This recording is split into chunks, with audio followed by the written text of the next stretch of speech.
السلام علیکم ورحمۃ اللہ وبرکاتہ۔ ناظرین کرام، جیسا کہ پچھلے ایک ہفتے سے آپ دیکھ رہے ہیں، میڈیا مکمل طور پر جیسا کہ وائرس دہلی نظام الدین سے شروع ہو گیا ہو، اس طریقے کا پروپیگنڈا پیش کر رہی ہے جیسا کہ اس سے پہلے کہیں وائرس نہیں تھا۔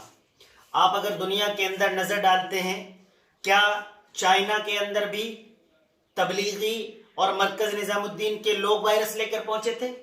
کیا امریکہ آج پریشان ہے؟ وہاں بھی تبلیغی لوگ موجود ہیں۔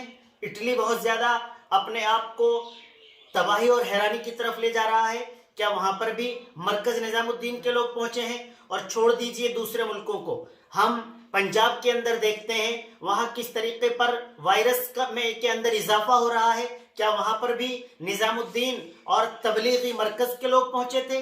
یہ کیا ہو رہا ہے ملک کے اندر؟ جب ایک وبا اس طریقے کی آن پڑی ہے، جو پوری دنیا پر آن پڑی ہے، جو پوری دنیا کے ایک کونے پر آن پڑی ہے، جو کسی کا مذہب نہیں پوچھتی ہے، جو کسی کا علاقہ نہیں پوچھتی ہے، جو کسی کی برادری نہیں پوچھتی ہے، جو کسی کا رنگ و نسل نہیں پوچھتی ہے، اس وبا کے ہوتے ہوئے بھی جب ہمیں اس وبا سے لڑنا چاہیے، ایکتا کے ساتھ ہمیں اس وبا کو ختم اور بالکل زائل کرنے کی کوششیں کرنی چاہیے، تب ہمارے ملک کا میڈیا ہندو اور مسلم کا کھیل کھیل رہا ہے۔ مجھے لگتا ہے شاید کچھ دنوں سے میڈیا پریشان تھا، یہ میڈیا کے کچھ اینکر پریشان تھے کہ کس طریقے پر ایسی نیوز بنائی جائے جس سے پھر وہی زہر گھولنے والی سیاست کی جائے۔ ارے یہ سیاست کرنے کا وقت ہے۔ ہم پوچھنا چاہتے ہیں، کیا وہ گائکا، وہ گانے والی عورت، وہ بھی تبلیغ کے اندر وقت لگا کر آئی تھی؟ ہم پوچھنا چاہتے ہیں، کیا یہ جو مزدور 2.5 لاکھ مزدور لاک ڈاؤن ہونے کے بعد دلی کے اسٹیشنز اور دلی کے بس اڈوں پر جمع ہو گئے تھے، جس میں ڈسٹینس 1 انچ کا بھی نہیں تھا، کیا ان لوگوں کی آپ نے تمام لوگوں کی جانچ کر لی ہے؟ کیا ان لوگوں کو آپ نے چیک کر لیا ہے؟ آپ صرف ان 2-2.5 ہزار لوگوں کی بات کرتے ہیں، آپ ان 2-2.5 ہزار لوگوں سے کہتے ہیں کہ پورے میں وائرس پھیل گیا ہے، آپ کو صرف اور صرف یہی ایک سبق مل کر رہ گیا ہے۔ یاد رکھو، اب تو ہم متحد ہو کر پورے ہندو، مسلم، سکھ، عیسائی، پارسی، بودھ تمام کے تمام اس وبا کے خلاف لڑ رہے ہیں۔ اس وبا کو نیست و نابود کر کے دم لیں گے۔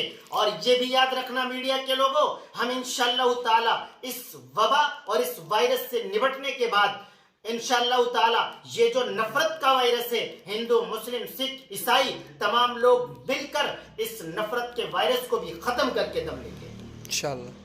اور حضرات سامعین کرام، میں آپ سے پوچھنا چاہتا ہوں کہ یہ ایسے چینل جو یہ نہیں دیکھتے ہیں کہ ہمارے مانیہ پردھان منتری سے بھی صحیح نہیں سیکھتے ہیں کہ وہ کس طریقے کی گفتگو کر رہے ہیں، ہمارے مانیہ پردھان منتری کس طریقے پر ایکتا کے ساتھ یکمشت ہو کر ایک ساتھ ہو کر اس وبا سے لڑنے کی بات کر رہے ہیں، اور یہ میڈیا ہندو اور مسلم کی بات کر رہی ہے۔ اور آپ دیکھیں، غور کریں، یہ میڈیا کے لوگ بہت زیادہ پڑھے لکھے ہوتے ہیں، پھر بھی غور نہیں کرتے ہیں، اور پورے جو یہ گفتگو کر رہے ہیں اسے سوچ کر